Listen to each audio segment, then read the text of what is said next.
Começando com a palavra de oração. Senhor Deus e Pai, muito obrigado por esta rica, preciosa oportunidade que estamos tendo.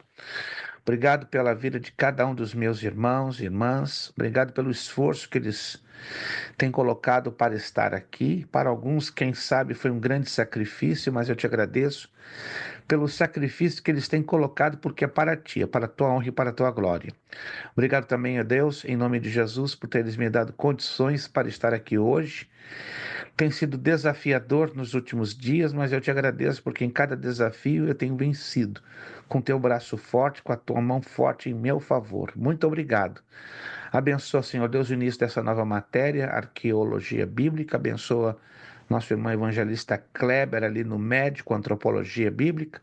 Que a tua bondade e misericórdia nos acompanhe na trajetória dessas novas matérias, nesta nova etapa de matérias. Glorifica o teu nome, fala-nos, ministra-nos. É o que nós oramos e te suplicamos e te pedimos com o perdão de nossos pecados, em o nome de Jesus Cristo. Amém e amém. Perfeito, meus irmãos, boa noite, a paz do Senhor, graça e paz a todos. Estamos aqui na nossa primeira aula da matéria de arqueologia bíblica. Alguns de vocês conseguiram ou tiveram tempo de ouvir um rápido áudio que eu deixei alguns minutos atrás? Alguém conseguiu ouvir? Isso. Se você ainda não ouviu, ouça depois com atenção, porque se trata de uma situaçãozinha que eu estou pendente, devedor com vocês, então nada mais que coerente e justo é que dá satisfação, né? Eu tenho aprendido ao longo da minha vida dar satisfação de tudo que eu faço, entende? Sobretudo no meu caso, né, que eu tenho um grande compromisso com vocês, então jamais vou deixar nenhum de vocês na mão. Ao contrário, né, estou hoje sendo discípulo do pastor Lamy, ó. Vocês viram ali, né? Estou igualzinho a ele. Só que ele está com um bom café, acredito, né? E eu estou com um bom chá de peppermint. Não foi combinado, não, né? Que eu sou realmente amante de chá. Mas muito bem, meus irmãos. É, Vamos iniciar a nossa matéria de arqueologia bíblica. Deixa eu só fazer uma rápida introdução. Acredito que todos, né, receberam já as apostilas, acredito, graças a Deus. E essa matéria, ela é uma combinação, preste atenção, de história e geografia bíblica. Se você se lembra, não é da matéria de geografia, que acredito que a maioria de vocês já passou por ela, né? Que os que estão aqui estiveram conosco desde lá de trás e passaram pela matéria de geografia bíblica. Então você vai ter a ligeira sensação que vai estar recapitulando vários pontos já estudados ou já conhecidos na matéria de geografia bíblica, né? Se você, digamos, tem algo em mente do que aprendeu em geografia bíblica, então você vai assim rememorizá-las ou rememorizar os pontos. Por outro lado, também essa matéria tem uma pitada, né, uma combinação de história geral, porque é exatamente assim que funciona a arqueologia bíblica, né? Ela é exatamente a combinação de geografia e de história. Ou seja, nós teremos que lançar mão desses dois importantes ingredientes para entendermos esta matéria que ela é simplesmente fascinante. Eu ouço muito aí as pessoas dizerem, né? Quem olha para o passado é museu. Eu discordo. Depende do contexto desta frase, porque se nós não conhecermos o passado, estaremos ignorando as nossas origens e, consequentemente, não vamos entender o nosso presente e ter uma pequena visão ou perspectiva do nosso futuro. Então, estudar o passado é importante e é o que faz também a arqueologia bíblica. Vamos abrir então nossa apostila na página que você vê aí como página 3. Está ali, ó. Ela está numerada lá em cima, né? Nós mudamos a configuração das páginas, né? Que geralmente configuramos sempre o número das páginas embaixo. Mas se você olhar com atenção, com muita atenção, a configuração está na parte de cima, né? Bem do lado esquerdo, a numeração das páginas. Então vá comigo na página 3, por gentileza, onde diz introdução. Então vamos ao conceito de arqueologia bíblica. Esta palavra arqueologia, ela vem de dois termos gregos. Archaios, ainda que se escreva como arcaios. Daí na palavra arcaico, não é? Já ouviram falar da palavra arcaico? Não, esta roupa é muito arcaica, ou este móvel é muito arcaico. Já ouviram falar dessa palavra? Arcaico, usada bastante na língua portuguesa. Então, essa palavra arcaico vem exatamente da palavra grega archaios, ainda que você veja aí o CH, mas no grego você pronuncia, então, archaios.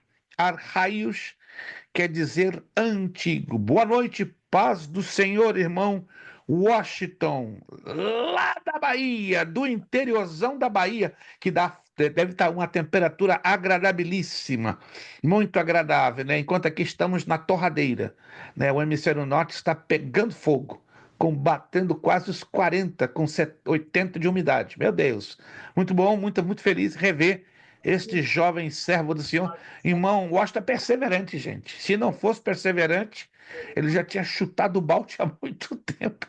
Mas está aqui conosco, e isso é motivo de motivação para mim, me motiva, me anima, né? Ver o servo do Senhor ali com tantas batalhas, lutas e dificuldades, perseverando na boca do canhão. Deus abençoe nosso irmão Washington, Garga Alves, o que seja, né? Ele tem tantos nomes que a gente se perde nos nomes do nosso irmão Washington. Vamos lá.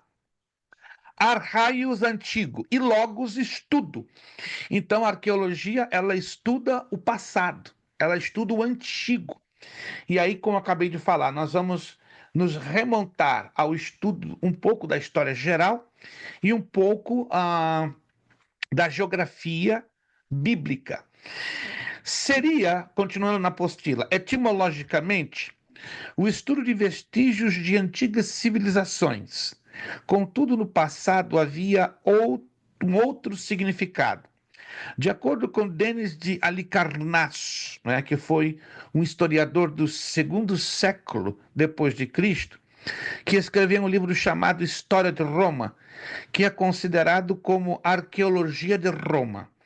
Da mesma forma, Tucídides, aí seria um historiador grego do terceiro século depois de Cristo, escreveu um livro chamado História da Grécia. No prólogo, ou seja, na sua introdução, ele cita que sua obra trata da arqueologia da Grécia. No primeiro século depois de Cristo, temos Flávio José, autor do livro História de Israel ou História dos Hebreus. Alguém já ouviu falar deste livro? A História dos Hebreus. Recomendo. Não é obrigatório, mas recomendo que você o adquira. Excelente. Ele é um tratado histórico, geográfico e também arqueológico. Excelente, excelente. A CPAD tem um só volume. Em 1991, Deus nos deu o grande privilégio, a grande responsabilidade, ao lado de 8 pastores, trabalharmos com a tradução dos escritos originais do latim e do grego koiné para a língua portuguesa. E na primeira edição que a CPAD lançou em 1991, eu fui um dos tradutores, né? E foi dividido em 3 volumes.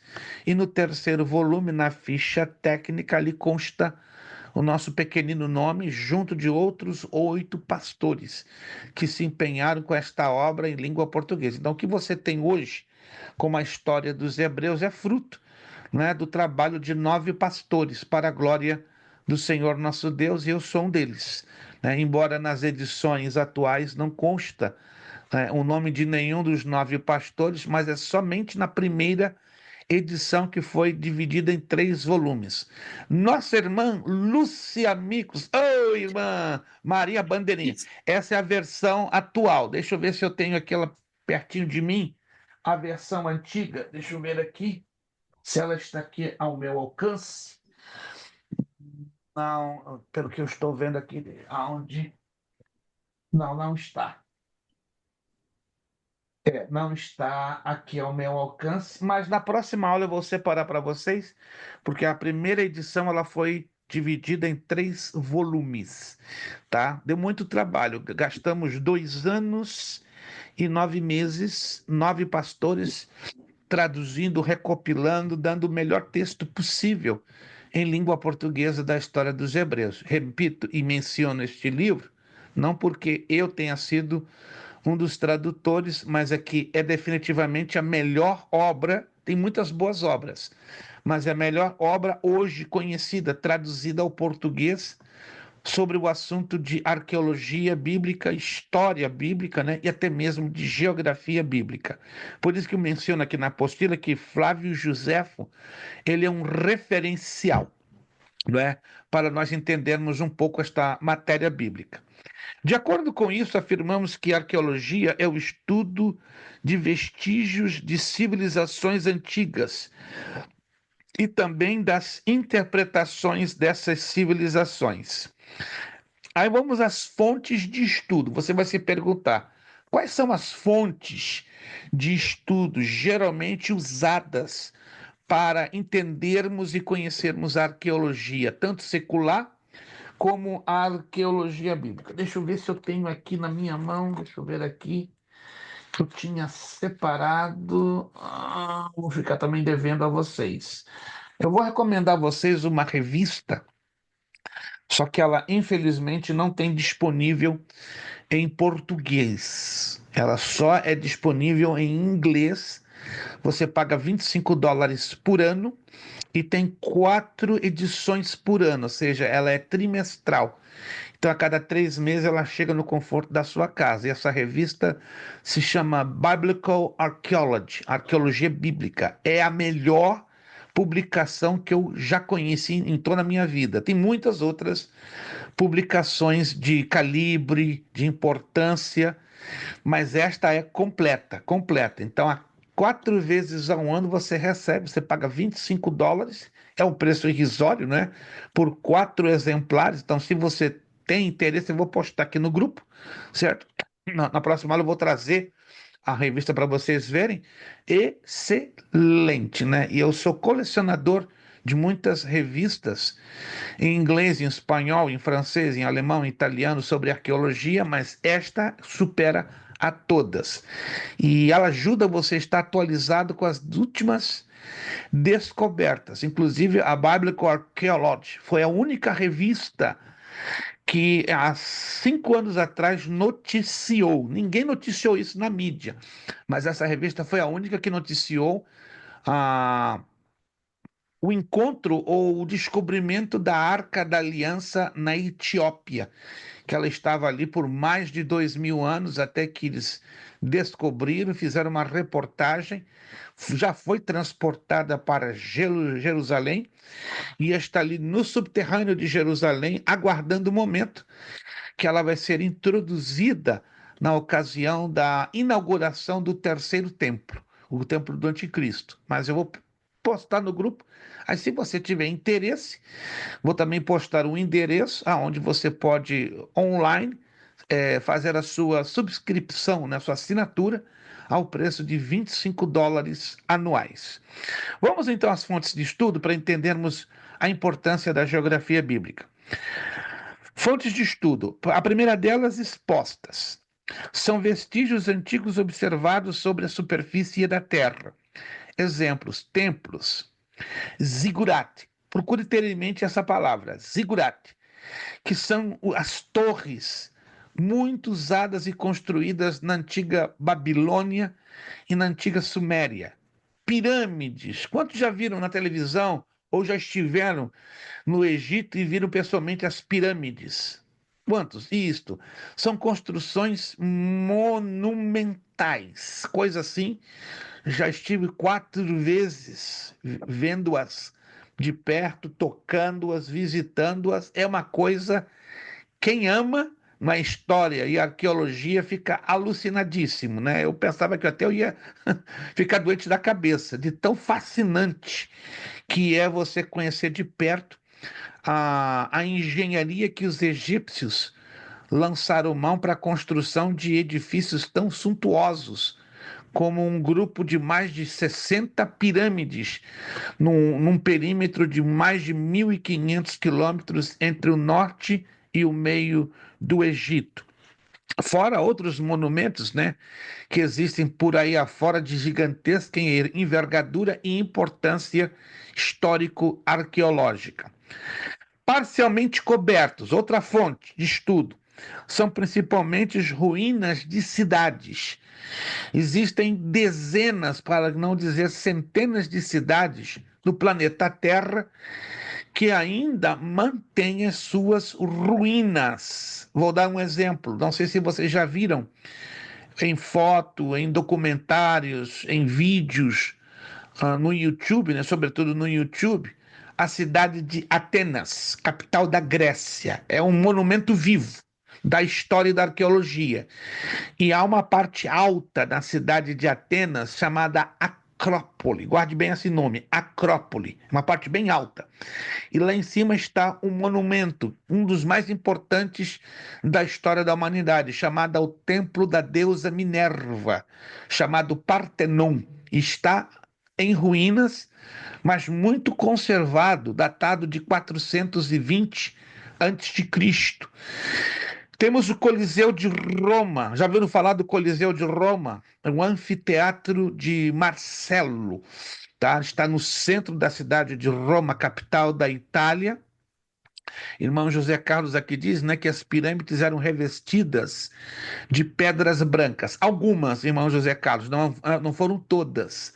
20% delas, os arqueólogos, ao fazerem as investigações e as escavações, descobriram que 20% de mais de 160 pirâmides, elas eram recobertas por pedras brancas. Era uma espécie de granito embranquecido para dar adesão, liga e maior durabilidade e preservação. Mas essa é uma tecnologia misteriosa que ninguém consegue entender da onde os egípcios tiraram tamanha tecnologia. A gente diz que hoje, né, temos a grande, a maioria, a mais poderosa tecnologia. Errado, irmãos. Tecnologia era o que aquele povo tinha. Como é que eles cortaram aquelas gigantescos blocos de pedra de uma forma tão precisa e milimétrica para a construção das pirâmides?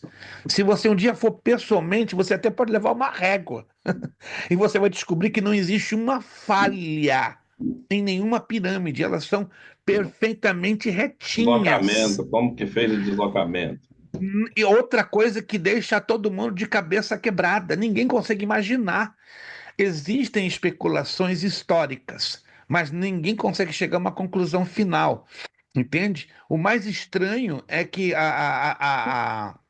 as pedras e a madeira que foram usadas para a construção das pirâmides, né? Ou seja, a madeira para os andaimes e para reforço, se deslocaram de mais de 800 quilômetros de distância, navegando sobre o Rio Nilo, que é outra coisa louca. Havia navios suficientemente grandes para suportar tamanho peso dos blocos que constroem as pirâmides? É uma pergunta que os historiadores e arqueólogos fazem até hoje sem ter uma resposta conclusiva. E a resposta que eu particularmente dou, pelo que eu já estive 2 meses no Egito, trabalhando nesta área, né? Para os que não sabem, eu sou historiador, geógrafo e arqueólogo por cátedra universitária. Então eu tive que fazer meus estágios. E fiz na Grécia, fiz na Itália, fiz na Espanha, na França, no Reino Unido e não poderia ficar para trás no Egito. Fiz também investigações arqueológicas na Turquia, vou falar alguma coisa também no transcurso desta matéria, mas o Egito até hoje deixa todo arqueólogo, historiador, geógrafo ah, de cabeça quebrada, porque não se chega a uma conclusão do porquê, como a tecnologia das pirâmides for alcançada.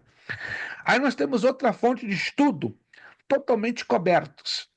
São vestígios soterrados. Neste caso, temos os agentes do soterramento, que são eles: erosão eólica, que é a principal, provocada pelo transporte de areia pelo vento.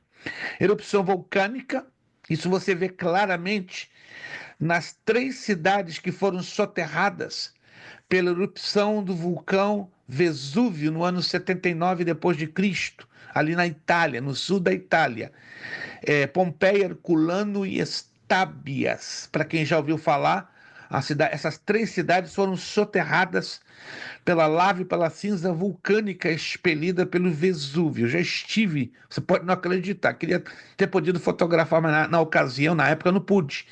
Eu tive na boca do Vesúvio 2 vezes e 3 vezes na boca do Etna. Pastor, só quer se matar? Não, eu sou pesquisador. Eu tenho que estar nesses lugares de alto risco, de grande perigo, para eu conhecer de perto, né, o que a história, a arqueologia e a geografia falam, né, para que eu, quando eu ensino a palavra de Deus e me refiro a esses detalhes, eu posso falar como alguém não que aprendeu na teoria, mas que esteve lá e vivenciou e até mesmo humildemente fez algumas pesquisas para que possamos ter isso como real e comprovado, certo? E ó, é impressionante. Se você vai hoje a Pompeia, você vai ver um museu aberto, a céu aberto, de dezenas ou centenas de corpos petrificados pela lava vulcânica.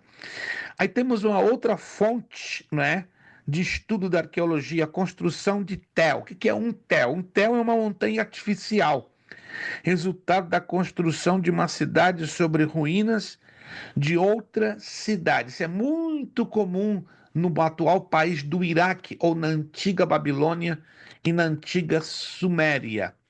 Virando a página, na página 4, vamos conhecer as fontes especiais que a arqueologia bíblica lança a mão. Quais seriam essas fontes especiais? São fontes que apresentam escritas. Os maiores são tijolos ou tabuinhas de argila, pergaminhos, papiros e moedas. Em muitos casos também aparecem inscrições em paredes e monumentos. Havia também os ostracon, guarde bem esse nome, ostracon, que eram fragmentos de cerâmica, principalmente em forma de conchas, utilizados por pessoas pobres para confeccionar alguns documentos. Os documentos mais antigos são os papiros. Entre esses, os mais antigos que se conhecem datam de 3100 a.C. e foram escritos pelo faraó Assa. Os pergaminhos são os mais recentes, sendo utilizados primeiramente pelos Ptolomeus em 250 a.C. Por serem de couro, eram caros. E quando o documento já não tinha validade, era reutilizado. Olha que interessante, apagando-se o que se havia sido escrito anteriormente. Assim, olha só, um pergaminho, quando ele era reutilizado, ganhava um nome especial, e esse nome era palimpsesto. Palimpsesto, nome estranho, né? Porque é uma palavra grega que vem palimpsestos, reutilizado. É a tradução, né? Palimpsestos quer dizer reutilizado. Aí você vai me perguntar, pastor, qual a importância de estarmos estudando arqueologia bíblica? Existe alguma importância prática para isso? Eu apresento 4, tá aí, ó. Primeiro, a arqueologia dá uma base histórica geral ao relato bíblico. Segundo, a arqueologia complementa o relato histórico da Bíblia. Terceiro, os documentos arqueológicos escritos das civilizações passadas servem para auxiliar e interpretar o texto bíblico. E letra D, os relatos arqueológicos transformam os relatos bíblicos em eventos dignos de crédito. Nosso irmão Washington nos deu agora uma grande alegria, uma grande satisfação. Meu irmão, olha, o irmão já valia ouro, agora valeu um diamante. Olha, ele postou lá no grupo algo que eu já estava para falar no finalzinho da aula, mas eu acho que o Espírito Santo já revelou para ele e ele se antecipou. E eu fico feliz, né? quando Deus, né, sopra na mente do aluno algo que realmente que vai valer a pena e é aquilo que vamos trabalhar, que são as escavações do local da arca. Tá aí, ó. Conheço esse vídeo. Obrigado, irmão Washington. Maravilha! Assista este vídeo, é espetacular. Você vai ficar fascinado, tá? O local foi encontrado e depois coberto. Alguém já viu falar dessa guria, essa menina chamada Sim. Aline? Ela é uma judia, ela não é Eu cristã. acho isso sempre. Eu já vi esse vídeo também. Ela é judia, eu a conheci Convertida, em né? Boston. Eu a conheci em Boston em 2011. Muitíssimo simpática, não desprezando o pastor adventista Rodrigo Silva, que é um excelente arqueólogo, mas entre ele, até brinquei com a Aline, né? Ó, entre a senhora e o Rodrigo Silva, eu sou mais a senhora. Ela, não fale isso, o Rodrigo vai ficar chateado comigo, porque somos amigos. Não, eu não tenho como esconder. Se eu tenho que dar uma preferência entre a senhora e o Rodrigo, eu dou para a senhora. Não, pastor, não me coloque em maus lençóis. Não, fique tranquilo, eu não vou expor isso em público, não. Mas se um aluno me perguntar entre os dois, qual é que o senhor bate o martelo com força? Aline. O Ah, eu pastor fico, Rodrigo? Rodrigo. Eu Eu tenho fico, as minhas Rodrigo. razões, porque a profundidade dela, ela excede mais. Ela vai acima Ela do vai Rodrigo. muito, muito assim. Ela vai muito além Ela é do muito Rodrigo. estudiosa, ela sabe O muito. Rodrigo ele tem limite, como qualquer um de nós, não é? Eu tenho as minhas limitações e não tenho vergonha de reconhecê-las. O Rodrigo tem, eu não falo como Mas ela é crítico. judia.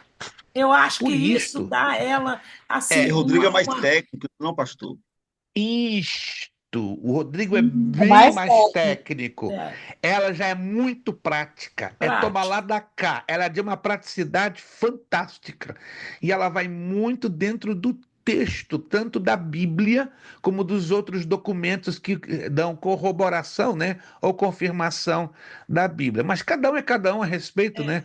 Ô, A pastor, mas também, ó, pra preferência. você ver, há uma diferença de eu falar de uma cultura que eu conheço em estudar e uma cultura que eu conheço em viver. Quer dizer, a gente pode dizer que o Brasil é um país assim, né? Não vai no Brasil, não, que todo mundo que vai lá morre, mas também não é tanto assim, né? Não é assim, É, exato. não é desse jeito. É Então, uma quer dizer, comparação bem é, apropriada. A Aline é judia, então é, ela foi criada na cultura judia. sim, Ela não precisou aprender. O Rodrigo precisou aprender, é, entende? É que é diferente, né? Eu fui é. criado na cultura judaica, então eu posso falar com propriedade de muita coisa ligada ao judaísmo e arqueologia ligada a Israel, Porque porque eu o fui criado. judeu, ele em si, qualquer país na face da terra, ele faz questão de passar para gerações a cultura do seu povo. E Então é é, e coisa é, que eles não abrem mão. Então toda não. criança, por mais que não queira saber, elas sabem. Sabe? Entendeu? É uma coisa de cultura, de É, formação, é sim, automático. é, A criança nasce e já recebe isso, né? é. Eu repito, tenho um grande respeito pelo pastor Rodrigo Silva, né? Já conversei com ele sobre isso. Ele deu uma risadinha meio sem graça, né? O senhor está me discriminando? Não, nunca vou lhe discriminar, só porque eu sou adventista? Não, não, não. Não estou lhe discriminando por isso. É uma questão técnica, só isso. Essa é a palavra certa que eu usei. Mas graças a Deus nunca houve nenhum tipo de mal-entendido, nem com a Aline, nem com o pastor Rodrigo Silva, que eu tenho uma grande estima e um grande respeito pelos dois. Mas se for por preferência, Aline, sem dúvida nenhuma. Mas vamos lá. O desenvolvimento do estudo da arqueologia. Como se deu ao longo do tempo o estudo da arqueologia, partindo do princípio que é o estudo do passado, né, das coisas antigas, existiu, claro, uma história digna de registro para entendermos como a arqueologia chegou ao nível que temos hoje. Vamos lá. Vamos entender isso em cima de fases, de três fases. A fase das peregrinações, a fase dos caçadores de tesouros e a fase da arqueologia científica. Nos últimos 50 anos, estamos vivendo a fase da arqueologia científica, que não tem nada a ver com as duas fases anteriores que nós vamos aqui abordar. Vamos lá. A fase das peregrinações. Letra A. Era uma fase que se descobria lugares arqueológicos ou sagrados, apenas pelo desejo de ver, conhecer o lugar. Isto chama-se peregrinações. Esta fase começou na época do imperador Constantino, que estimulava a visitação de lugares sagrados. Para quem não sabe, Constantino foi um dos mais importantes imperadores do Império Romano. E, infelizmente, Constantino fez coisas boas, mas a coisa que ele faz mais de errado, ou que ele fez mais de errado, foi ter unido a igreja ao Estado. Ou seja, Misturou tudo. ele pegou um grupo de cristãos apostatados, de cristãos desviados, e propôs a eles unir a igreja ao Estado. Jamais isso pode funcionar. E daí, Constantino II foi o que deu a base, abriu as portas para a futura formação da Igreja Católica Apostólica Romana, porque ele uniu os elementos do paganismo persa babilônico à mitologia greco-romana ao cristianismo desviado e apostatado, né? Eu já postei no grupo, acredito que sim, um livro que não existe mais em circulação, do pastor Abraão de Almeida, Babilônia Ontem e Hoje. Se você não observou, vai lá no grupo, já está postado, eu postei umas 2 semanas. É o melhor livro hoje que existe em língua portuguesa para entendermos as bases da Igreja Católica Apostólica Romana, ou seja, a Igreja Católica Apostólica Romana, ela é herdeira direta dos mistérios da Babilônia. Irmão José tem cassete, rapaz, isso aí não empresta para ninguém, irmão José, não empresta para ninguém. Se o irmão emprestar, aí o irmão vai estar dando, com todo respeito, de imprudente. Isso aí é uma raridade. O irmão José tem esse livro em cassete. Meu Deus! Eu sei que o pastor Abraão de Almeida publicou ele em cassete. É uma raridade. Está valendo milhares de dólares. Não vou dizer quanto. Eu tenho mais ou menos uma leve noção, mas não vende não, por favor. Tá bom? Vamos, então, Constantino foi o que deu o impulso para esta fase das peregrinações. Mas não foi apenas ele. Foi a mãe também. Helena, mãe de Constantino, identificou muitos lugares sagrados sem nenhuma confirmação dos eruditos da época. Entre eles, Cirilo de Jerusalém e Eusébio de Cesareia. Anote esse nome. Eusébio de Cesareia. Eusébio de Cesareia. É considerado o segundo melhor historiador da igreja, ou do mundo, ou da história cristã. Ele publicou uma obra chamada História Eclesiástica. Este livro é fantástico. Não pode faltar na sua estante, como aluno de teologia, como ministro do evangelho, como pastor, como obreiro, porque este livro é o resumo do início da igreja primitiva até aproximadamente os anos 305, 308 depois de Cristo. História eclesiástica, e o autor Eusébio de Cesareia. A história dos hebreus, como a nossa irmã Maria Bandeirinha mostrou ali, né, ela tem esse exemplar, importantíssimo. Depois da história dos hebreus, história eclesiástica. Vou postar também no grupo. Falando, né, não tem nada a ver, mas somente para dar uma deixa, não sei se vocês estão sabendo, a CPAD fez um lançamento semana passada. Eu só recebi o roteiro, não tenho ainda ela em mãos, estão para me dar de presente, uma poderosíssima Bíblia de estudo. Acredita-se, pelo pouco que eu ouvi, mas eu estou para receber até quinta ou sexta-feira pelo correio o roteiro, né? Ou seja, como é essa Bíblia por dentro, a chamada Bíblia de Estudo Patmos. Alguém já ouviu falar? Bíblia de Estudo Patmos. Eu tenho ela aqui, um aluno do médio, ele já adquiriu, ele está maravilhadíssimo com esta Bíblia. Deixa eu aqui passar para o grupo. Tá aí, passei agora, tá lá postado. O único probleminha é que, como é lançamento, ela tá salgadinha. US$ 270. Tá bem salgadinha, salgadinha, salgadinha. É óbvio que com o passar do tempo ela deve cair, talvez para US$ 200, mas a informação que eu obtive ontem, ela está nessa faixa de 265, US$ 275. No Brasil, ela está a R$ 400. 400 é muito dinheiro, gente. R$ 400 no Menos Brasil. em dólar, só comprar no Brasil. Como? Só pedir do Brasil. No Brasil, pelo câmbio nosso, concordo, irmão José, está bem mais acessível. Ela é bem pesadinha, bem pesadinha. Eu já investiguei as características técnicas. Hoje está sendo considerada a Bíblia de estudo mais completa em língua portuguesa. A mais completa. Então, se alguém tem interesse, eu ainda não a De conheço. fácil manuseio, será? Ela é completa em tudo. Ela superou a Bíblia Thompson, que é uma Ah, Bíblia e tanto. Ela superou. Pelos comentários que eu já estou ouvindo de pastores, eu já recebi 4 e-mails nos últimos 5 dias de 4 ou 5 pastores do Brasil, e eles também trabalham na área de edição de livros. Eles foram bem sinceros. Pastor Luiz Prestes conseguiu esta Bíblia superar a Bíblia Thompson. Até agora ninguém conseguiu superar a Bíblia Thompson. Para alguém dizer isso é porque ela deve ser boa demais. Então eu estou esperando até o final dessa semana que me mandem um roteiro. Para A mim, própria a Thompson foi a melhor Bíblia que eu tive até hoje. Foi uma Eu também não pastora abro na minha mão. vida, foi um Eu pastor. também não abro a mão da Bíblia Thompson. No meu ver, é a mais completa. Mas se esta, a Patmos, se tornar mais excelente que a Thompson, grande novidade. Então vai ser a primeira vez, vamos dizer, em 100 anos, que uma Bíblia de estudo consegue superar a Bíblia Thompson. Então dê uma olhadinha, investiguem com jeitinho, né? Se valeria a pena, né? Que eu ainda não a tenho.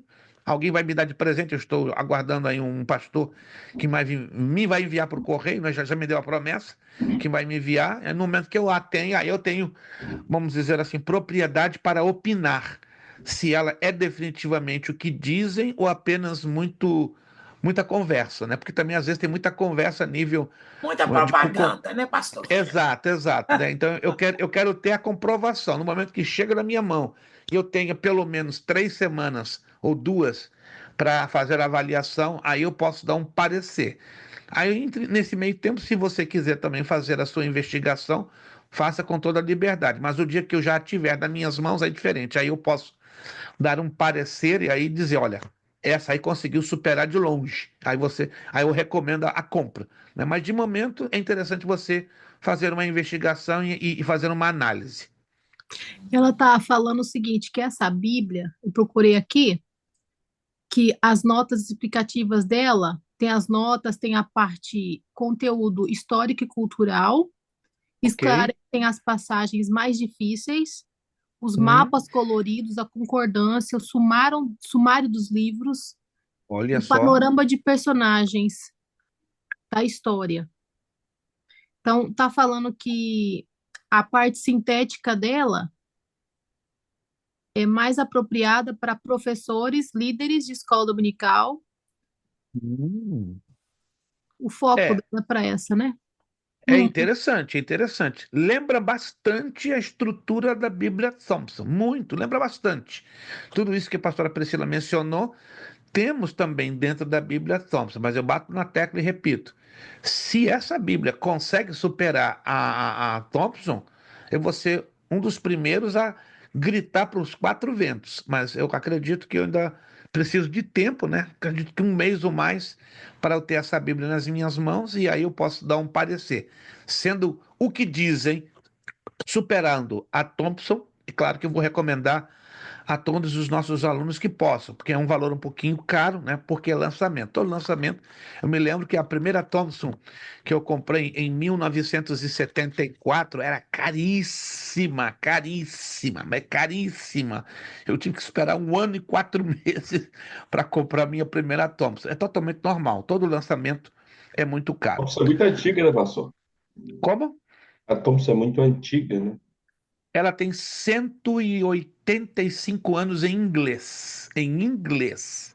185 185 anos. Esse ano vai ser comemorado, né, pelas Assembleias de Deus Americanas, né, em novembro, 185 anos da Bíblia O Thompson em Paul inglês. Thompson era batista? Sim, mas a Assembleias de Deus e a Batista têm um carinho muito grande por esta Bíblia, Por essa, né? E a Convenção Americana da Igreja Batista e das Assembleias de Deus sempre dão uma relevância muito grande às comemorações ligadas à Bíblia Thompson.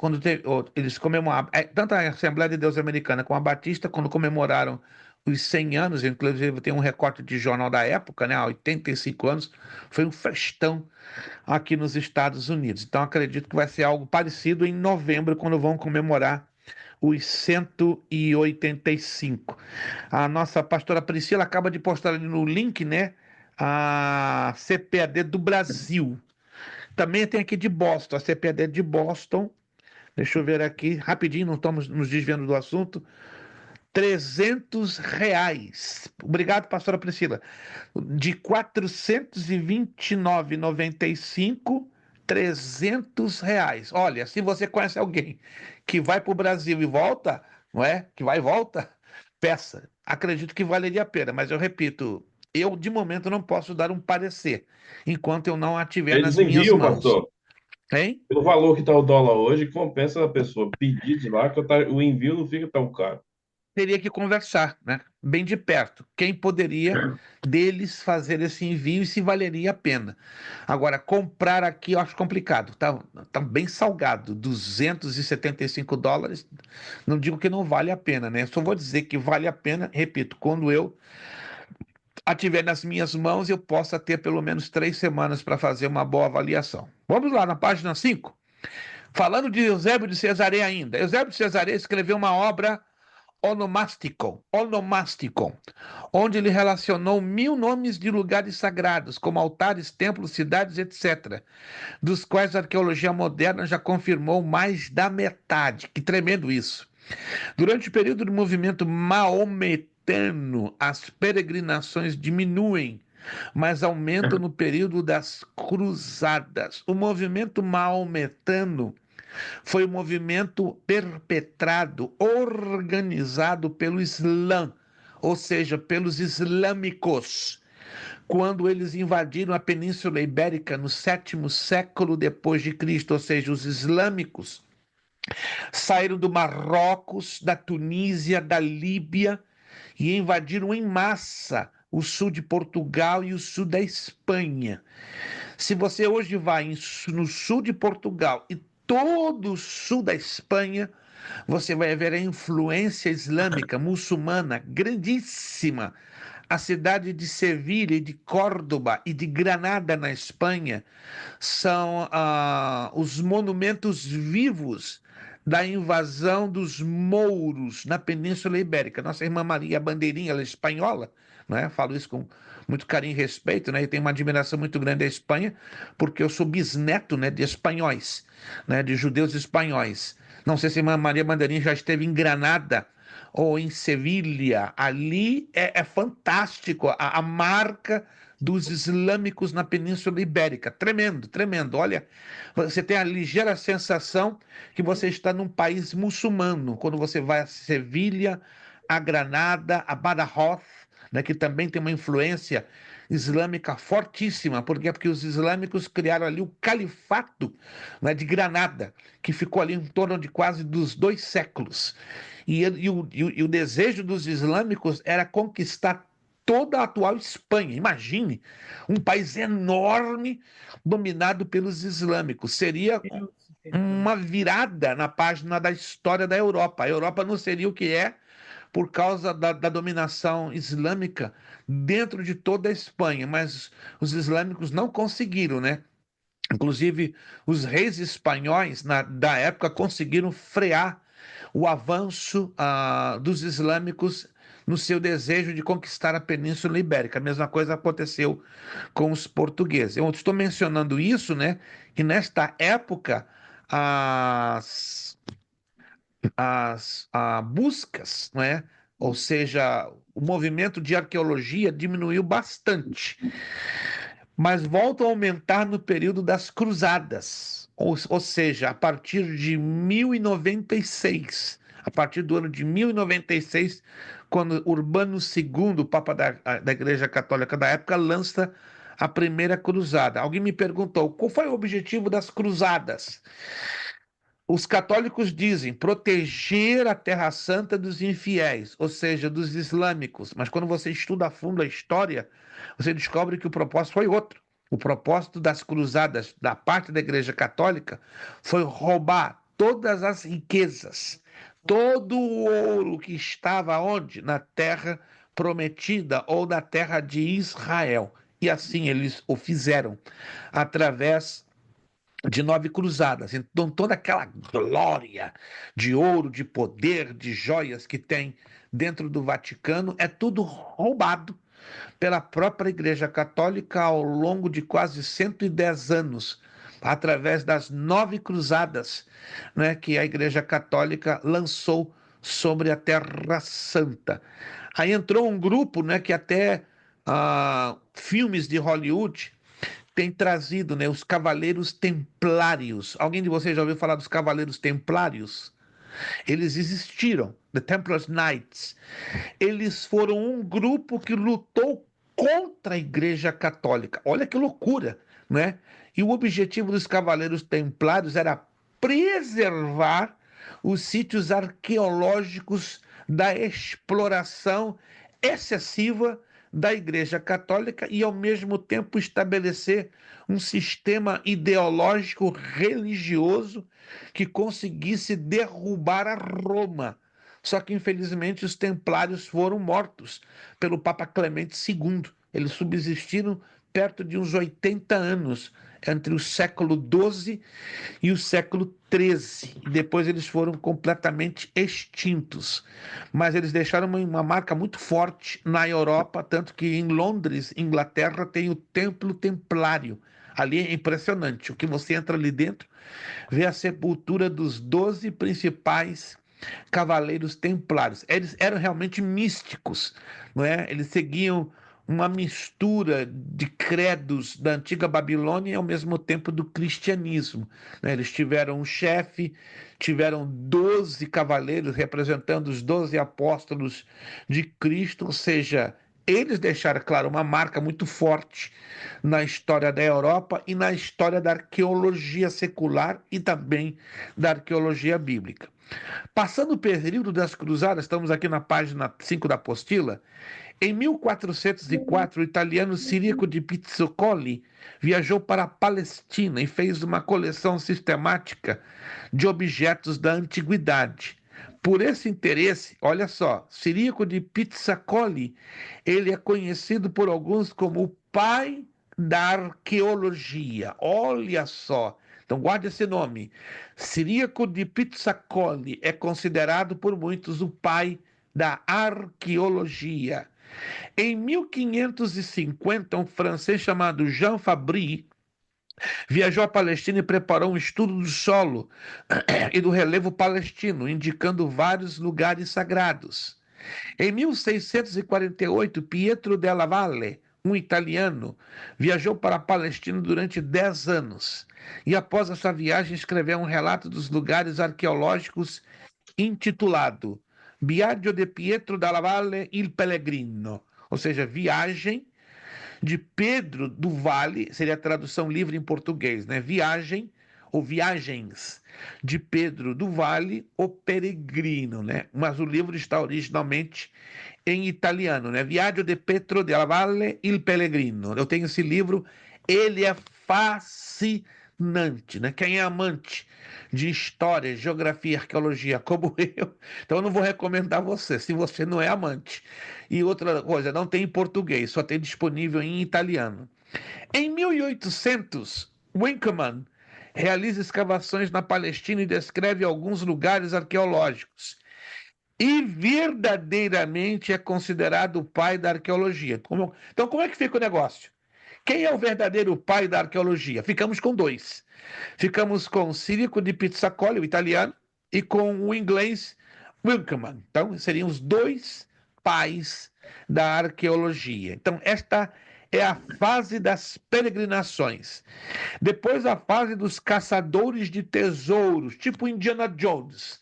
Esta fase envolveu os anos de 1810 e 1890. Essa fase aqui foi linda, maravilhosa, olha só.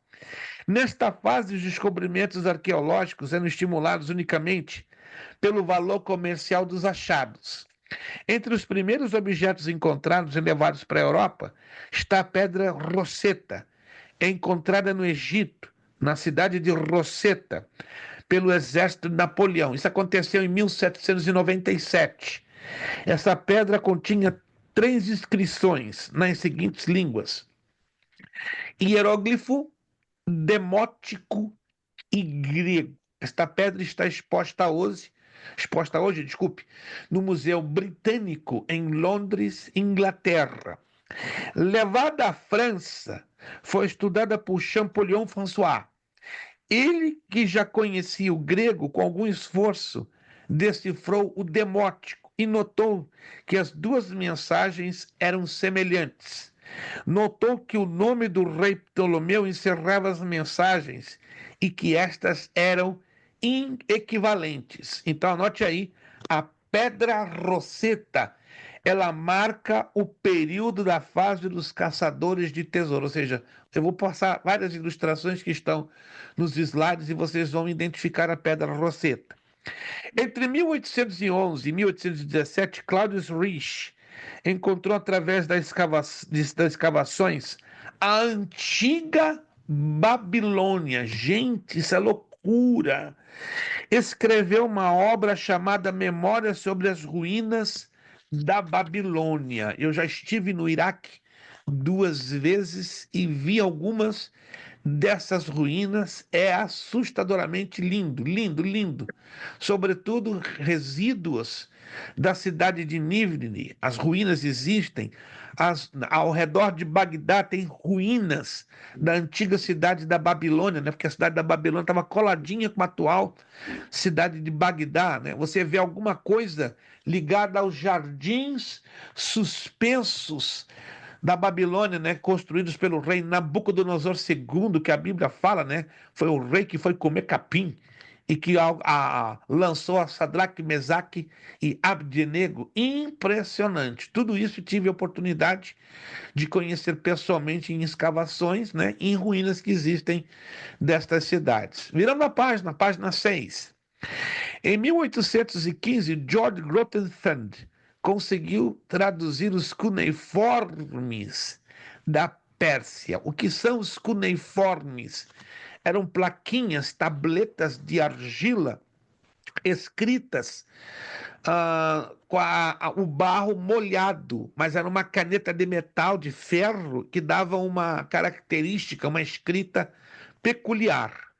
Em 1842, Paul Emily Botta descreveu Nínive. Alguém está lembrado? Na Bíblia, aonde está na Bíblia menções sobre a cidade de Nínive?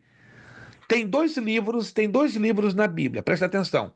Jonas é um, né, pastor? Jonas é um. O livro de é. Jonas, então, menciona Nínive, mas tem um outro livro da Bíblia que também menciona Nínive. Vamos lá, se alguém se lembra, sem pegar o Google, sem pegar na Bíblia. Quero dar 50 para começar. Ó, 50 pontos. Tem outro livro da Bíblia, tá no Antigo Testamento, que faz muitas menções da cidade de Nínive. Jonas já foi dito. Se a irmã Lúcia responde, eu dou 50 para ela. Não, Se algum outro aluno mesmo. responder, eu dou 30. Eu só sei. Aí não, hein, pastor? Pacote, pelo menos o pacote principal está com ela, porque ela arrancou, né? Ela saiu, ela deu pontapé inicial. Não sei outro, não. Ninguém está lembrado, gente? Anote aí. Jonas é um deles. Ageu é o outro. Ageu. E para quem não está lembrado, ó, em Jonas, Deus decreta a destruição de Nínive. Mas ela é destruída? Não. Não.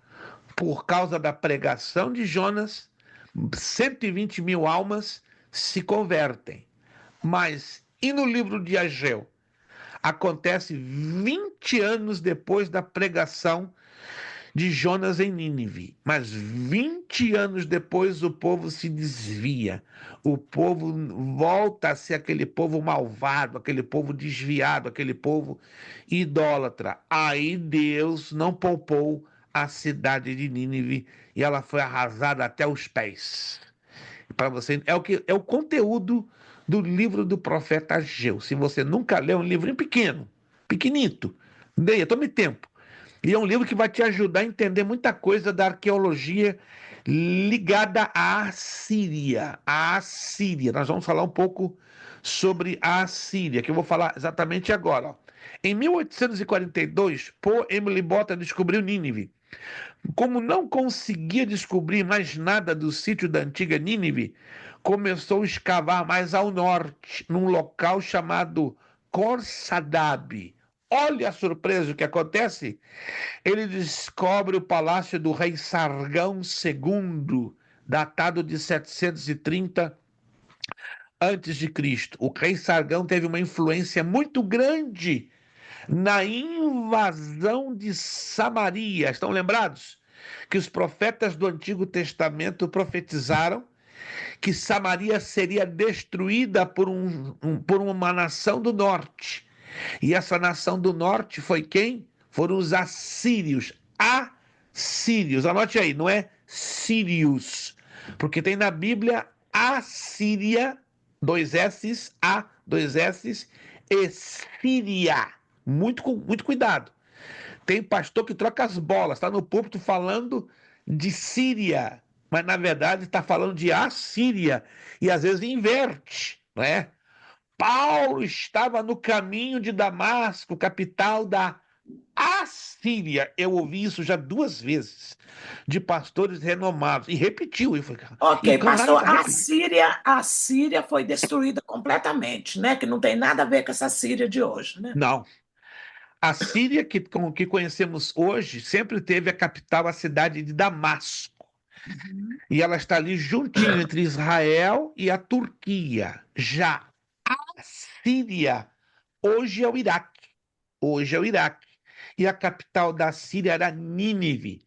E a Síria destruiu o reino do norte, o reino de Israel, invadindo a Samaria em 722 a.C., levando a milhares de cativos para a Síria. Já a Síria, SI, não tem nada a ver dentro deste plano arqueológico.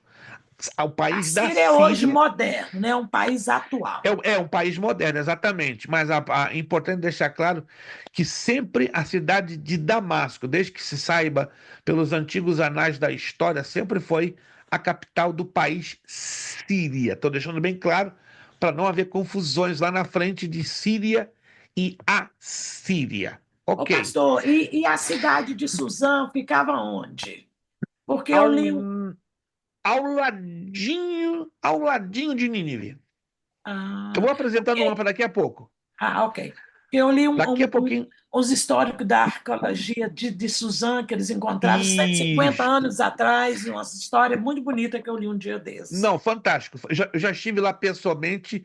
É um sítio arqueológico que quem ama arqueologia delira acordado. É lindo, é lindo, é lindo. A história é viva, e preservada. Tem restígio do palácio como é que chama o rei Assuero, né? Era.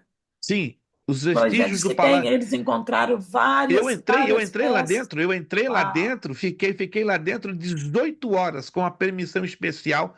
Não é aberto como visitação pública, não é aberto, porque as ruínas estão em um estado muito delicado, só podem ter acesso arqueólogos credenciados e através de um amigo pastor arqueólogo credenciado na Inglaterra, provando eu que sou arqueólogo, eu tive acesso, fiquei lá dentro 18 horas, né? Foi uma coisa assim que me enlouqueceu. A estrutura do palácio para a época é uma coisa que você não acredita. Como é que os alicerces ainda estão de pé, em ruínas, mas estão de pé, uma estrutura monstruosa. Mas vamos lá. Em 1845, Austin Ledard continuou a escavar Nínive e encontrou o grande e famoso palácio de Assurbanipal III. Estive dentro desse palácio. Gente, pensa no homem grande chorando. Eu, quando eu entrei naquele palácio, meu Deus! Que coisa maravilhosa. O nível da engenharia e da arquitetura da época era assombroso. Já em 1850, o seu auxiliar, Hormuzd Hassan, encontrou o achado que revolucionou a arqueologia. Preste atenção, isso aqui é um achado. A Biblioteca de Assurbanipal III, com cerca de 18 a 20 mil documentos. Toda essa documentação hoje, sabe onde está? No Museu de Alexandria, no Egito, ao lado do Cairo. Meu Deus, isso aqui é uma riqueza sem igual, sem igual. Em 1871, foi encontrada a Pedra Moabita. Então, todos esses fatos marcaram a segunda fase da arqueologia secular e também bíblica, chamada fase dos caçadores de tesouros, entre 1810 e 1890. Aí nós temos a última fase, que vigora até a presente data, a fase da arqueologia científica. E muitos de nós pensamos, nossa, a arqueologia científica aconteceu agora há pouco, nos anos 80, 90, errado. Ela começa lá atrás, não é? Em 1880.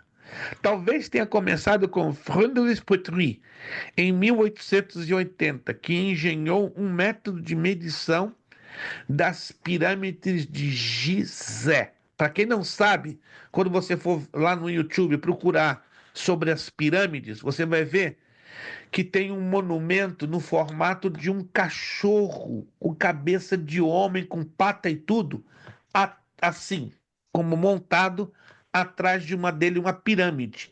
Aquelas são as ruínas de Gizé, uma das mais impressionantes dentro do Antigo Egito. Então, esse indivíduo, né, esse arqueólogo de origem belga, Flanders Petrie, em 1880, engenhou um método de medição das pirâmides de Gizé.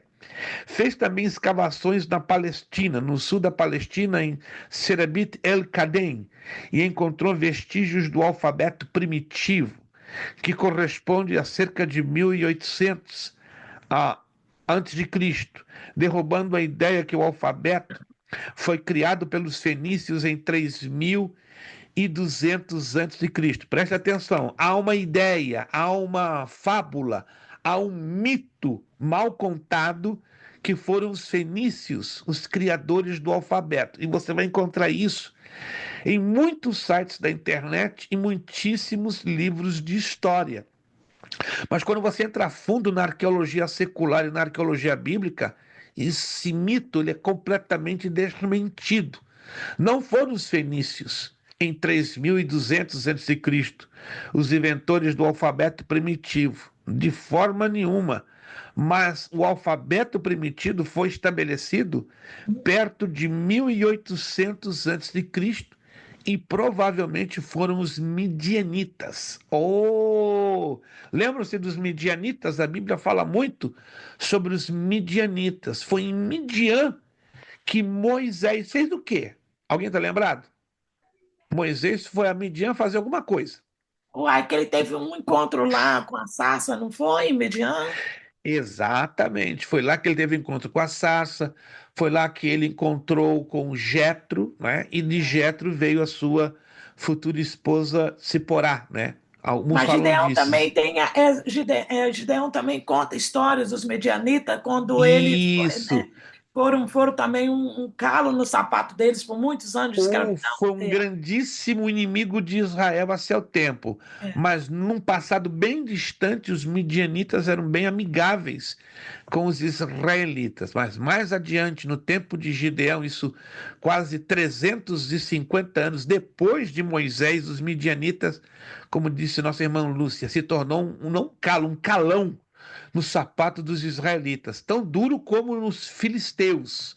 Também vamos falar um pouco sobre os filisteus, né? Aquilo ali é osso duro de roer. O povo difícil que foram os filisteus, mas eles deixaram um legado histórico e arqueológico fortíssimo até os dias de hoje. Se você quiser anotar, só para adiantar o que nós vamos falar lá na frente.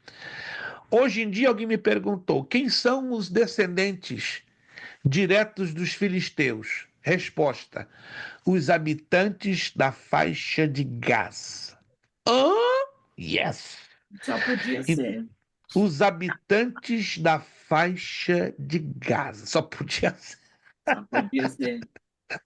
Ali tem Toda espírito aquela. filisteu mesmo. Tinha que ser filisteu. Ô, irmã Lúcia, espero que a irmã Lúcia não esteja usando de discriminação assim.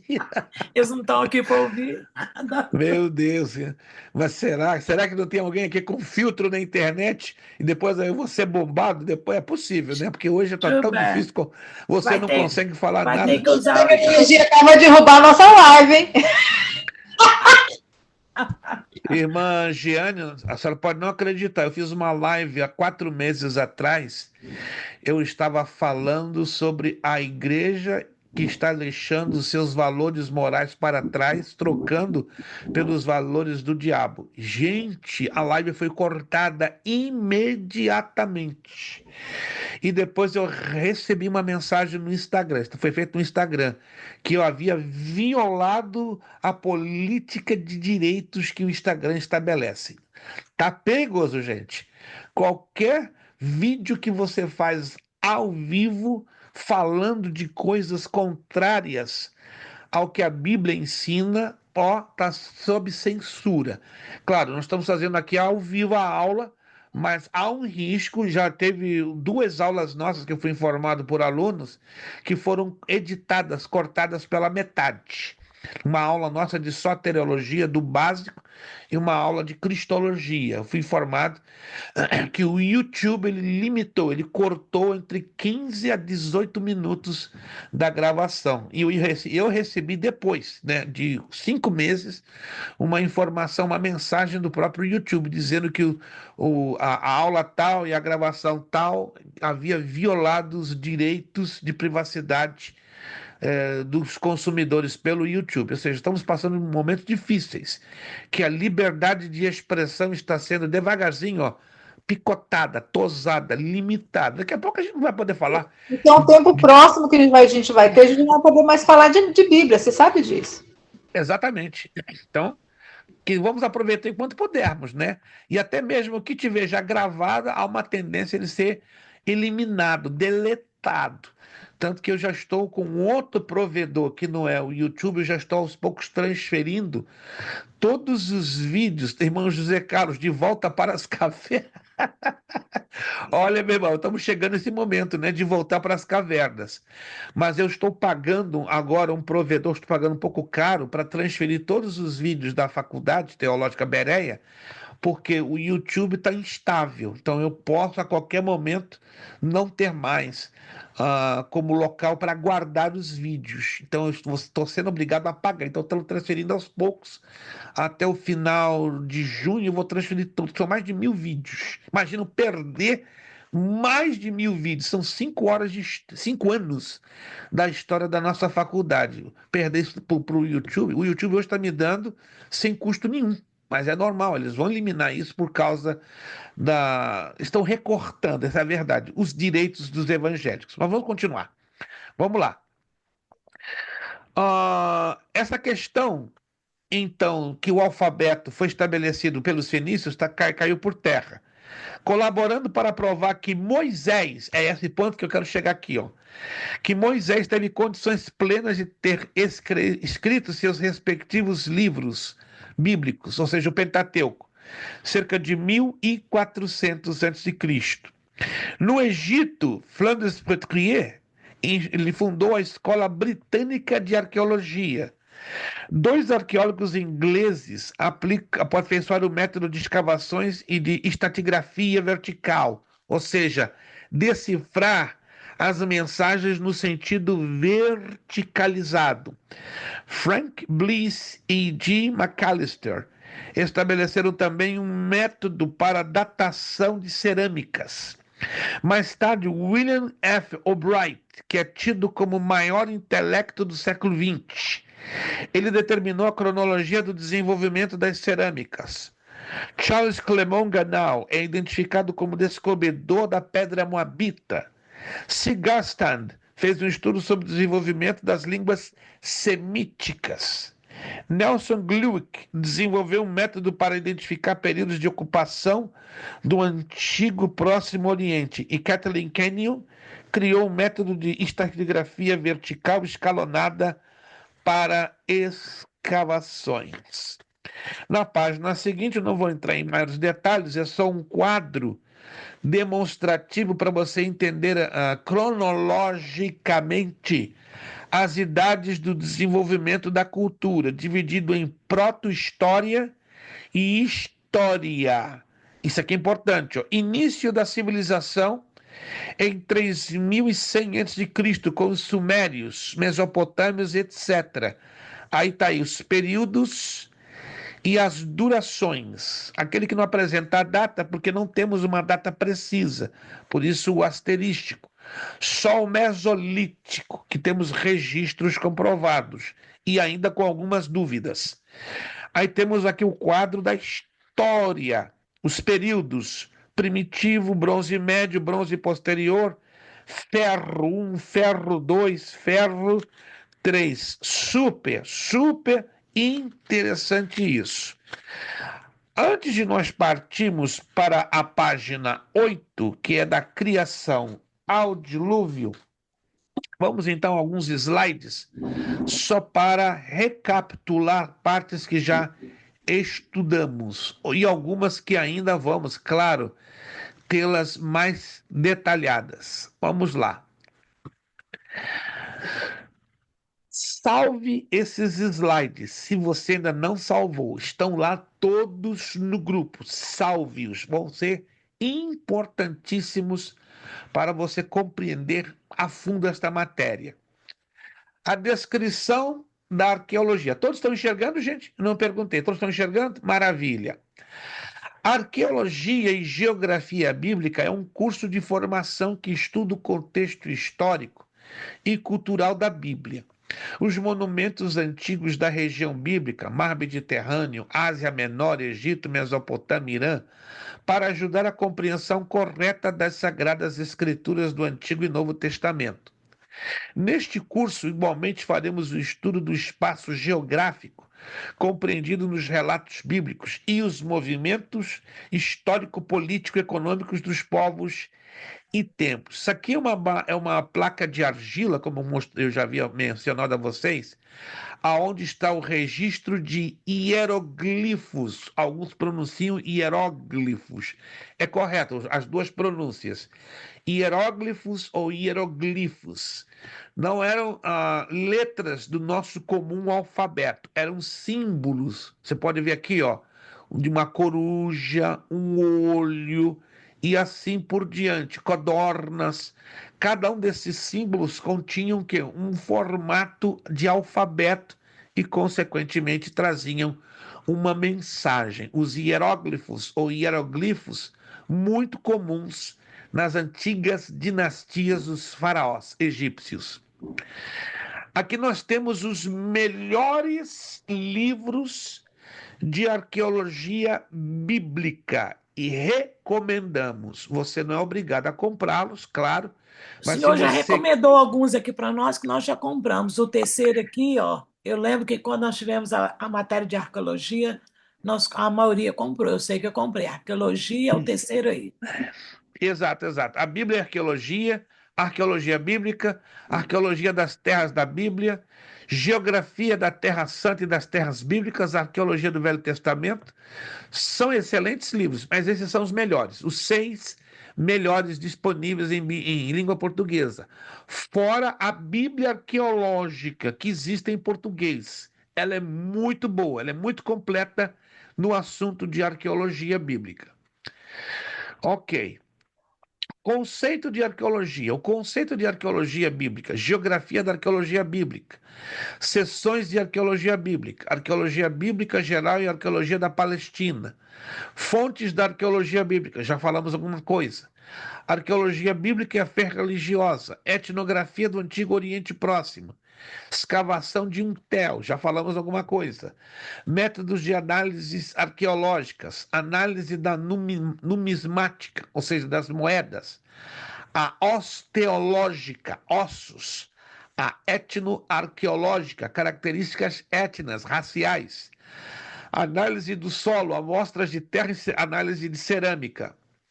Conceito de arqueologia, já falamos, só estamos recapitulando, entende?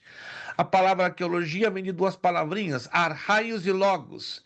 Significa literalmente o estudo das coisas antigas. A arqueologia é basicamente uma ciência. O conhecimento neste campo se obtém pela observação e estudos sistemáticos, e os fatos descobertos são avaliados e classificados num conjunto organizado de informações.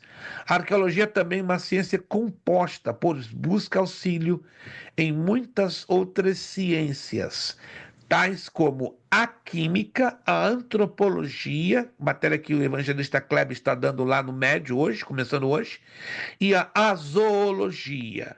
Conceito de arqueologia bíblica. A arqueologia bíblica pode ser definida como um exame de artefatos antigos, antes perdidos ou não, que se relacionam ao estudo das escrituras e à caracterização da vida nos tempos bíblicos.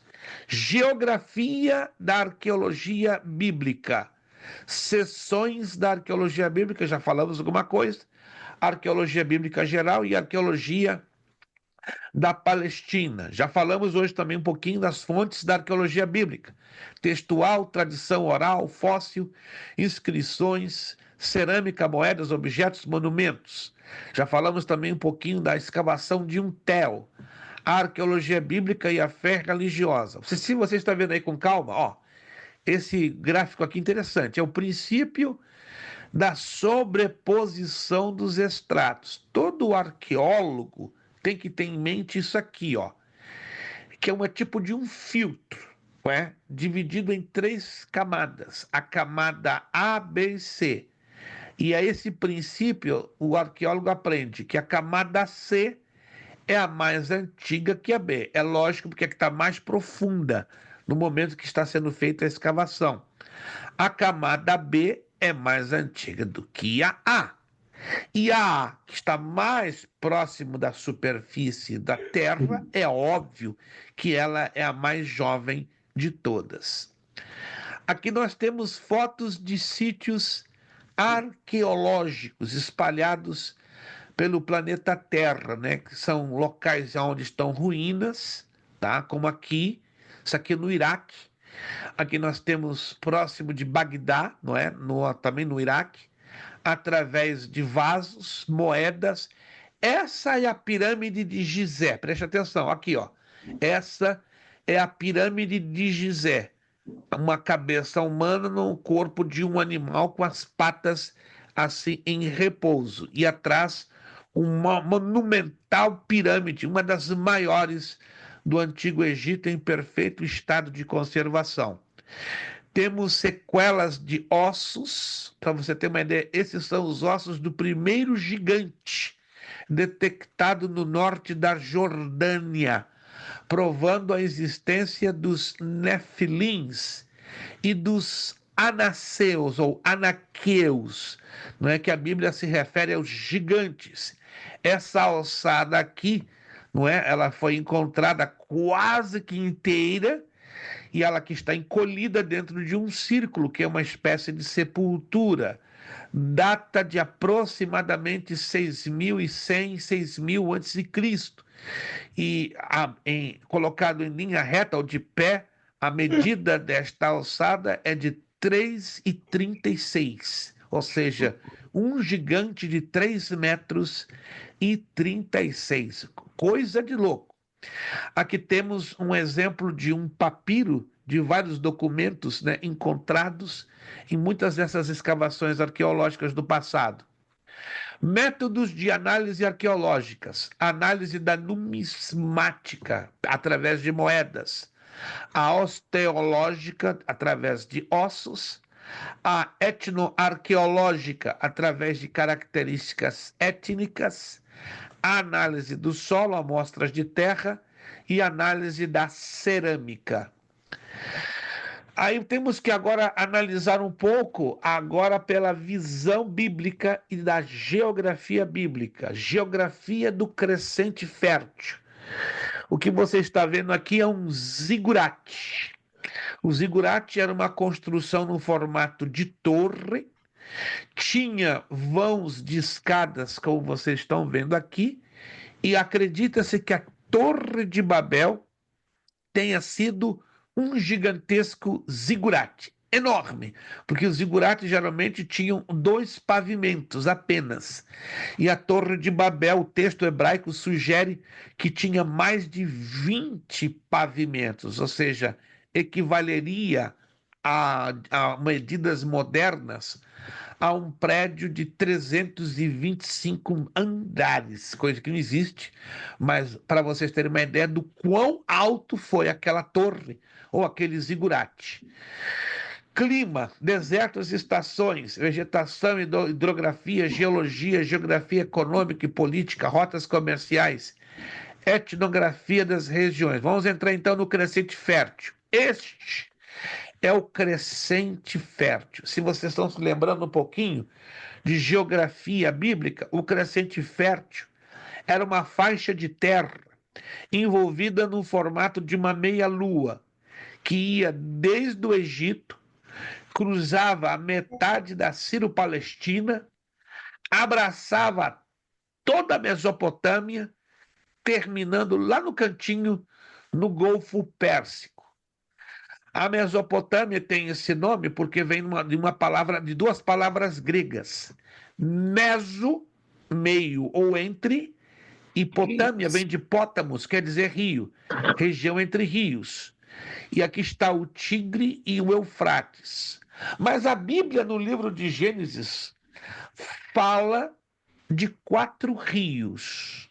Sem abrir a Bíblia, alguém se lembra desses 4 rios que saíam para regar o Éden? Vamos lá, se alguém tem em mente. Eu não tenho. Sem abrir a Bíblia, claro.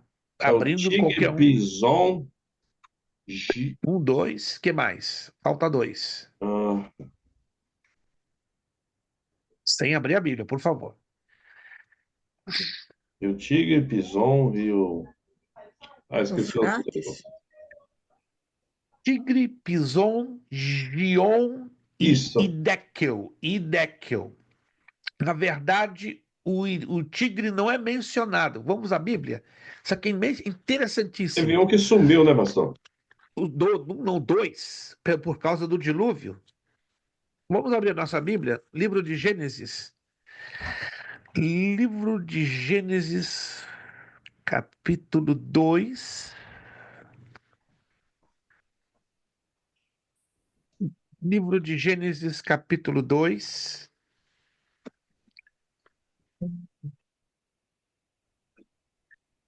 Versículo 10,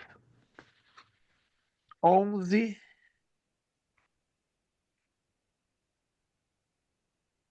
12, 13 e 14. Anote esse texto, é importantíssimo. Gênesis 2, 10, 11, 12, 13 e 14. E saía o rio do Éden para regar o jardim, e dali se dividia e se tornava em 4 braços. O nome do primeiro é Pison. Este é o que rodeia toda a terra de Avilá, onde há ouro. Versículo 12. E o ouro desta terra é bom, e ali há bdélio e a pedra sardônica. 13. E o nome do segundo é Gion. Este é o que rodeia toda a terra de Cuxi. E o nome do terceiro rio é Hiddekel. Este é o rio que vai para a banda do oriente da Síria. E o quarto, o Eufrates. Mas anote aí, o Tigre aqui é registrado com o seu mais antigo nome, Hiddekel. Anote aí, o Hiddekel é o atual Tigre. Só o Eufrates que mantém o mesmo nome até a presente data. mas um antigo nome que era dado ao Tigre, Hiddekel. Por isso que muitos têm dificuldade em associar o Hiddekel ao Tigre. E desses 4 rios se supõe que depois do dilúvio só o Tigres e o Eufrates foram preservados. Já o Pison e o Gion se extinguiram. Normal, né? Porque o dilúvio fez uma alteração drástica na configuração geográfica do planeta Terra. Porém, por um propósito de Deus, óbvio, foram poupados o Tigre e o Eufrates, porque eles teriam uma importante história no contexto tanto da geografia como da arqueologia ou história bíblica. O Éden, localização ainda desconhecida. O jardim do Éden saía num rio do Éden para regar o jardim, e dali se dividia e se tornava em 4 braços, ou 4 afluentes, né? Nós já falamos. Tá aqui. Então, o Éden, possivelmente estaria aqui, ó. Onde você está vendo a minha mãozinha aqui passando? Provavelmente estaria nesse espaço aqui que envolve cerca de 180 quilômetros de comprimento por 46 de largura, mas dizer com precisão aonde estava é muito complicado. Vamos nos basear por uma dedução pela narrativa bíblica. Vamos lá. A Bíblia mesopotâmica, ou seja, a Bíblia que relata a história da Mesopotâmia, está entre os capítulos 2 e 11 do Gênesis. Dentro desses capítulos é falado sobre a história universal, o Éden, o Oriente do Éden, Jardim, expulsão e Caim, os descendentes de Sete, o dilúvio e a Torre de Babel, que vamos falar um pouquinho na próxima aula, confusão de línguas e dispersão. Fala também de uma história específica, Abraão em Ur, Os caldeus. da Tábua das Nações, dos filhos de Noé, depois que saíram da arca, vieram Jafitas, Camitas e Semitas. Os Jafitas foram os pais dos caucasoides, pais dos europeus. Os Camitas de Cã foram os pais dos negroides, África. E os Semitas foram os pais dos europeus, dos asiáticos, dos asiáticos, que também pela geografia e arqueologia são chamados de mongoloides. Não mongoloides daquela doença, síndrome de Down, mas de mongoloide por causa da raça. Mesopotâmia, clima, deserto, estações, seco, vegetação e hidrografia, Eufrates e Tigre, geografia, relevo, geografia econômica e política. Vamos falar um pouquinho também da questão do Atlas Bíblico, etnografia da região. Pastor Luamin deixa aqui uma contribuição interessante e digna aqui de leitura. Olha só. De acordo com o texto bíblico, 4 rios regavam o jardim do Éden: Pison, Gion, Idão e Eufrates. O Pison era associado a um rio que circundava a terra de Avilá, onde havia ouro, e o Gion circundava a terra de Cush. O Idão é citado como um rio que passava por Assíria, e o Eufrates é conhecido por todos. Perfeito, pastor Noemi. Excelente contribuição. O bispo Noemi deixou aí uma nota, está lá no grupo, certo? Mas o Gion e o Pison não se fala hoje em nenhum lugar e não há nenhum mapa que registra a sua plena existência. E o Idão e o Hiddekel, sim, que é o atual Tigre.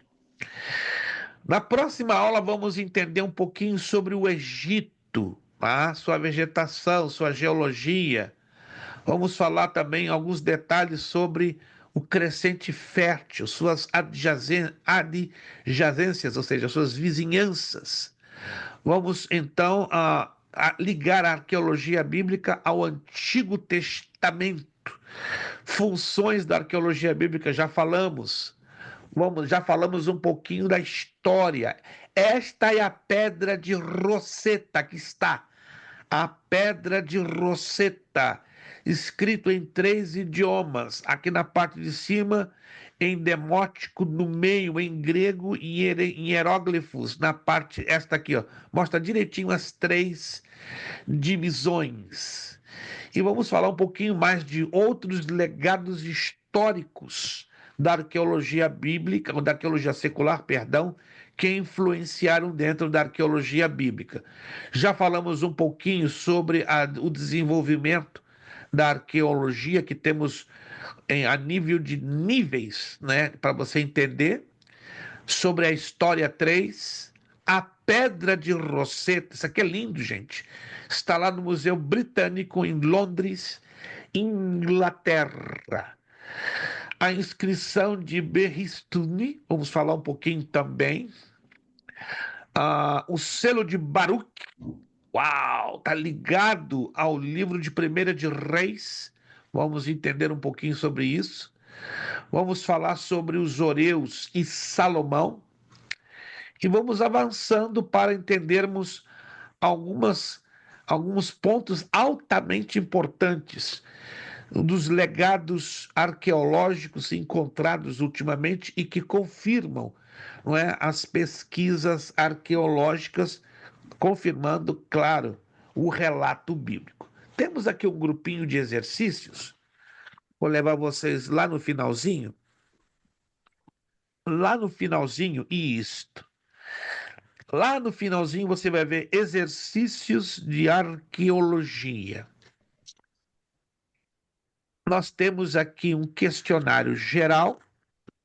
Este questionário ele está dividido em duas partes.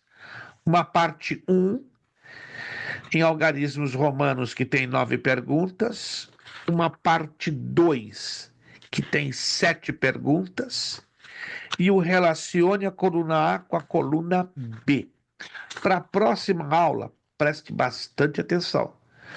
Você vai responder da pergunta 1 a número 7. Da 1 a número 7. Anote aí. Pergunta 1 a número 7. Aonde eu consigo as respostas? Já na primeira aula, já dei alguma pincelada em alguns pontos. Você vai encontrar as respostas também no transcurso da apostila. Não é uma apostila muito gorda. E você pode encontrar um reforço dentro dos slides. Anotaram?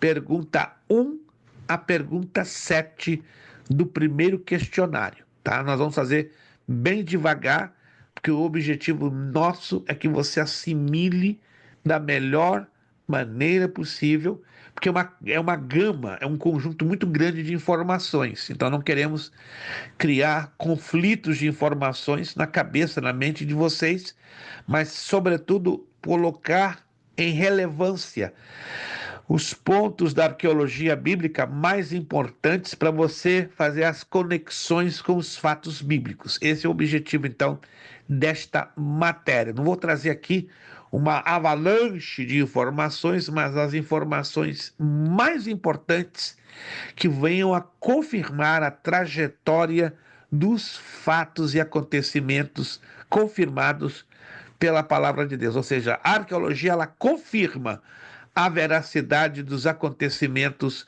que a Bíblia Sagrada assim nos traz. Perfeito? Por hoje, então, nós terminamos aqui a nossa aula. Na próxima aula, a gente continua na página 8, da criação ao dilúvio.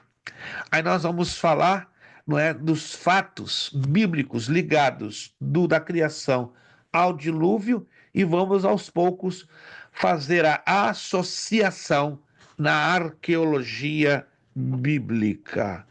Perfeito? Vamos, então, agradecer ao Senhor nosso Deus, dando por finalizada a aula de hoje. Obrigado, irmã Jeane. Continue renovada e rejuvenescida. Né? Fiquei bem impressionado, revendo a senhora depois de um bom tempo. Pastor Luami, Bispo Luami também, ó, tá rejuvenescido. Eu estive com ele no início do mês, mas ó, é a esposa do nosso bispo, que cuida muito bem dele, a irmã Fernanda. A irmã Fernanda tá dando um cuidado todo especial, né? Deus abençoe nosso querido irmão Washington, prazer grande, uma alegria grande revê-lo a sua pessoa. Irmã Lúcia também está renovada, Não sei se ela trocou o guarda-roupa, mas ela está renovada. Está renovada também. Always, Irmã always. Maria Bandeirinha, muito bom ver a senhora. Irmã Ruth mudou de cenário. Irmã Ruth é um personagem super interessante. Ela mudou de cenário, né? Mas não trocou a Tranquila, roupa. serena. Muito. Eu tenho que aprender. Eu tenho que me parecer com a irmã Ruth pelo menos em 1%. Antes que ela deixe o curso bacharel, eu já falei com Deus, eu vou me parecer um pouquinho com a irmã Ruth. A serenidade da irmã Ruth me assusta e eu quero aprender a ser tão serena como ela. Irmão José Carlos, também é um grande prazer em voltar a reencontrá-lo. Que Deus continue abençoando, usando o seu filho. Pastora Priscila, muito obrigado também pela sua ah, participação, pela sua presença. Deus continue lhe abençoando muito. E a nossa irmã Sandra também naquela batalha, né? Está batalhando ali com seu filho. Infelizmente, por muito tempo ainda não está podendo ficar visível, mas temos sempre orado pela senhora, pelo seu filho, confiando que esta batalha vai ter um final com vitória, no novo e poderoso nome de Jesus. Vamos agradecer ao Senhor nosso Deus, vamos agradecer ao Senhor nosso Deus, vamos pedir nossa irmã Lúcia Miklos, ela vai estar nos despedindo com uma palavra de oração. Anotado então, exercícios do questionário 1 ao 7, tá? Do primeiro questionário, do 1 ao 7, aí nós estaremos corrigindo, se Deus quiser, na próxima aula. E na próxima aula estaremos, então, dando continuidade a partir da página 8, da criação ao dilúvio. Muito obrigado. Deus abençoe a você que já fez o pagamento da mensalidade do mês de maio. Muitíssimo obrigado. Deus abençoe. Deus recompense poderosamente a cada um de vocês. Se você ainda não fez, não se esqueça que você tem até o dia 31 de maio. Mudou aqui a minha configuração. Deixa eu ver aqui. O Zoom tá dando esse negócio estranho, né? Eles mudam a configuração sem você pedir. Só um momentinho. Isso aqui ficou engraçado. A minha tela mudou de tamanho. Só um momentinho. E eu não A autorizei nós essa mudança. também. Eu não autorizei. O Zoom tá fazendo dessas coisas bem estranhas. Ok, eu mudei agora aqui. Isso é um tanto automático. Não é suposto isso acontecer, mas o Zoom já está fazendo isso já há um certo tempo. Voltou ao normal? Tá indo normal? Isto. O Zoom está fazendo isso. Não sei por quê. É uma espécie de atualização. Então, repito, a você que já fez o pagamento da mensalidade do mês de maio, muito obrigado. Você que ainda não fez, tem até o dia 31. Vou mandar um aviso no grupo, tá? Durante essa semana, fique atento. Os pagamentos dos irmãos que fazem via Vemo, infelizmente, não poderão ser feitos mais. O nosso Vemo está dando sérios problemas, né? Muita gente reclamando contra o Vemo, alguns estão funcionando, mas o nosso Vemo é business, é de negócios, é ligado à escola. E infelizmente eu já me comuniquei com o Vemo já 2 vezes e o próprio Vemo decidiu desativar a nossa conta da escola. Então, os alunos que são poucos, né, que estão fazendo pagamentos pelo Vemo já não poderão fazê-lo a partir do próximo mês, né? Quem fez este mês, amém. No próximo mês já não se poderá fazer, mas eu vou enviar informação pelo Zelo. Então, a minha recomendação é que você, aluno, que até então tem feito os pagamentos da escola pelo Vemo, não faça mais, faça pelo Zelo, tá? Porque o próprio Vemo, diante dos problemas operacionais, sobretudo nas contas comerciais, como é a nossa da escola, ele decidiu desativar. Então, não temos desde sexta-feira a nossa conta do Vemo pela escola teológica. Então será a partir então via Zelle, e aí a gente vai mandar informação para você fazer o seu pagamento via Zelle. Irmã Lúcia Miklos, orando e agradecendo a Deus. Muito obrigado. Deus nos abençoe poderosamente. Voltamos a nos encontrar na próxima segunda-feira, se Deus quiser. Segunda-feira vai ser feriado, mas vai ter aula normal. Vai ser Memorial Day, né? Se você não trabalha, glória a Deus, desfruta aí o seu descanso, mas à noite temos a nossa aula normal. Não temos como mais cancelar, porque já ficamos com uma semana parada, então temos que continuar para não aumentar o tempo de avanço no nosso curso. Irmã Lúcia Miklos, orando e agradecendo a Deus, por gentileza. Pai Santo, amado, divino Deus, nós queremos te agradecer, Paizinho, pela oportunidade que o Senhor nos deu mais uma vez nesta noite, Pai, Nós Graças te queremos te damos. agradecer também, Senhor, pela vida do teu servo, Deus, pedir a tua graça, o teu poder, Senhor, sobre a vida dele. Em Pai nome querido, de nós Jesus. apresentamos a família dele, Senhor, debaixo do teu sangue. Em nome Cobre de a tua Jesus. casa, Senhor, os teus pés, a saúde de cada um deles pela tua infinita misericórdia, Pai. Pai, queremos agradecer, Senhor, Aleluia. por cada um dos alunos, Deus. Pai Graças querido, te tu damos. sabe que não tem sido fácil. Pai, é uma batalha todo dia, Deus. Mas É queremos te verdade. agradecer que o teu nome tem sido glorificado, o teu nome tem sido honrado, Pai. Não é Aleluia. pelas nossas forças, mas a tua misericórdia, a tua bondade, ela tem nos alcançado, Pai. E é por isso que rendemos graça a ti, Deus. Te glorificamos, ó Pai. Aleluia. Que essa graça abundante seja sobre as nossas vidas, Deus. E que tudo aquilo, Deus, que o Senhor tem nos dado a oportunidade para Glória a Deus. aprender, ó Deus, que primeiramente, Senhor, que a tua graça, Senhor, seja sobre nós, para que Sim, Senhor. possamos aplicar a tua palavra em nossa vida, Deus, Sim, meu em Deus. todos os instantes, Pai, em todas as decisões, em todo pensamento, em todo o nosso andar. Que a tua palavra Aleluia. seja vida entre nós, Pai, para que possamos tomar decisões Glória a baseado, Deus. Deus, no centro da tua vontade, É Pai. verdade, ó Quero Deus. apresentar, Senhor, a cada aluno, meu Deus, a cada Aleluia. questionamento, a cada espera, Pai querido, Glória a pela Deus. uma Glória a Deus. resposta, Pai querido, por aqueles que necessita de cura, os que necessitam portas abertas, Pai Aleluia, querido, aleluia. campos missionário, Deus, abre a mente, Deus, para que eles entendam cada um a sua vontade, meu Sim, Deus, meu para que Deus. venha a resposta positiva, Pai querido, para aquilo que Glória a eles Deus. têm, Senhor, colocado em teu coração, para anunciar o teu nome, Pai, Sim, abre meu Deus. caminho, abre porta, Deus, para o evangelho ser anunciado através Glória a dos Deus. Glória a Paizinho. Deus. Nós queremos te agradecer porque tu és santo, é Deus, é poderoso, e no Aleluia, nome aleluia. precioso de Jesus, Deus Pai, nós te Glória a Deus. agradecemos por essa oportunidade e que seja o teu nome glorificado para sempre. Amém, Deus. Jesus, e amém. Amém. Nosso lema para fecharmos a nossa aula: seriedade, Seriedade. Seriedade. compromisso, Compromisso. Isso. disciplina, Disciplina. seriedade, Seriedade, compromisso, compromisso, disciplina, seriedade, compromisso, compromisso, disciplina. É necessário que ele cresça e que eu diminua. É necessário que ele cresça e que eu diminua. É necessário que ele cresça e que eu diminua. E a Deus damos o quê? A honra, a glória e o glória para poder. sempre. Amém. Beijo no coração de vocês. Muito obrigado. Boa noite, bom descanso. Semana de vitória, semana abençoada. Vejo vocês, se Amém. Deus quiser, próxima segunda, 26 de maio, se Deus quiser. Bom descanso a todos. A paz do Senhor. Muito obrigado. Amém.